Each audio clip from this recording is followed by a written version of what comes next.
nombre, el ojo del cíclope de la invisibilidad del traductor a la crítica de traducciones, como su nombre lo dice, pues va a tratar un poco el tema de la crítica. Lo que me ha animado hoy a conversarles sobre esta experiencia en especial es referir nuestra labor de traducción en términos de crítica. El crítico de arte, de música, de cine, de deporte y de tantas otras vertientes del conocimiento es una figura común en nuestras sociedades. Pero el crítico de traducciones no existe. Sería muy deseable que empezáramos a prepararnos para ello. Entre otros méritos, contribuiría, tal vez, a formar un especialista tan necesario como incorpóreo, y cuando digo incorpóreo, quiero decir inexistente.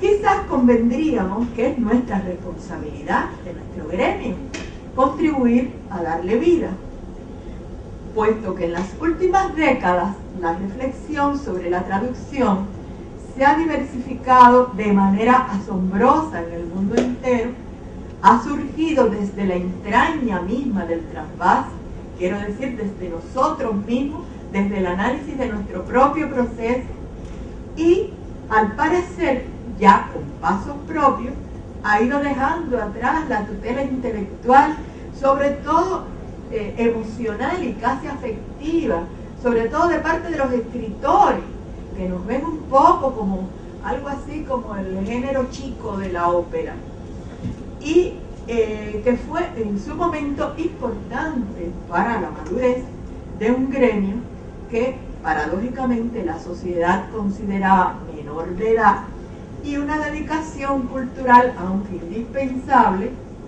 casi prescindible, increíblemente. Por lo regular, cuando se anima, el crítico se acerca, que casi siempre es un periodista, casi siempre pues, un crítico literario más bien, se acerca al texto traducido como si fuera un original.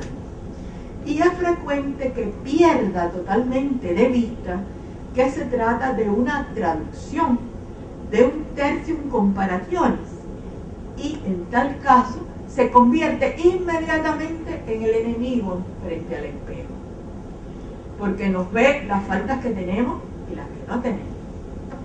Además, casi nunca toma en consideración que para un mismo texto pueden plantearse muy diversos acercamientos. Es decir, que el crítico tendría que ser sensible al hecho de que para toda gran obra pueden existir varias grandes traducciones. Esta consideración podría por sí sola cambiar drásticamente el enfoque con que hasta ahora se ha practicado la crítica de traducción. Ni remotamente, por supuesto, los traductores podemos olvidar ni obviar que para toda traducción existe un antecedente. ¿Cuál es? El texto original, que no puede dejar de ser una referencia para cualquier análisis del acercamiento. Pero la valoración de la traducción, a mi juicio, no puede confundirse con la del original, falacia metodológica en la que suele incurrirse por acudirse únicamente a herramientas para realizar la crítica que son propiamente de la crítica literaria, léase de la crítica posible al original. Tampoco podría propugnar que la crítica se limite a un mero ejercicio de comprobación de las diferencias, posibles e imposibles, o supuestas o imaginadas, entre el original y la traducción. Sería muy ingenuo realmente, frente a una obra de determinadas características, contentarme con comparar y confrontar y maximizar el peso específico a la hora de hacer una crítica, que lo único importante es que el texto traducido esté en buen español. Evaluar cualquier traducción con esta única meta conduce irremisiblemente a un error de procedimiento, por lo pronto a dos niveles. Al evaluador le genera una interpretación falaz del texto y al eventual lector le proporciona una perspectiva literaria inexacta que en el mejor de los casos es apenas una aproximación. Lo primero que propongo, y lo suelo hacer casi siempre, es decidir estrategia y trasvase del fondo, estrategia y táctica de trasvase para el fondo. Vale decir, desde y de la perspectiva ética y comunicativa de la obra y para la envoltura, o sea, desde y de su elaboración lingüística en el plano formal. Es saludable la máxima y buscar la máxima coincidencia entre estos dos planos, pero alerto que no siempre se logra y en algunos casos las desviaciones de la mediación, la que nos impone esa mediación, son significativas. Sobre todo porque la obra que he elegido para analizar acá, y veremos por qué, no podría escribirse jamás en buen español. Nosotros en La Habana, y yo estoy un poco que propagandizando esa óptica. En la universidad, déjenme empezarles por ahí, en la universidad no se enseña crítica de traducciones, por supuesto.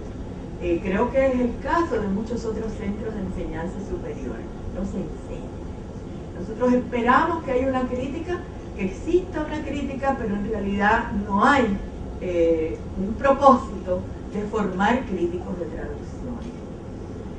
Pero los traductores en ejercicio, nos hemos acercado en vez de a los centros de enseñanza superior a las editoriales, es decir, a nuestros clientes, por así decirlo.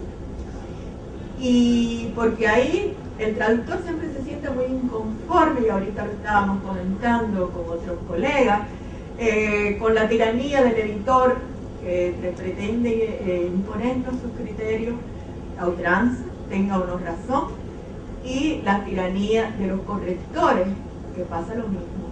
Y entonces el traductor, su estrategia, sus acercamientos, sus tácticas, realmente no siempre pueden discutirse, no siempre pueden aclararse, de manera que cuando les llegue la obra ya traducida, no se encuentre con que esa obra, que aparentemente es suya, firmada y con sus créditos, no siempre se corresponde con sus criterios para traducirla, para volverla a esa otra lengua de llegada, a esa otra cultura de llegada.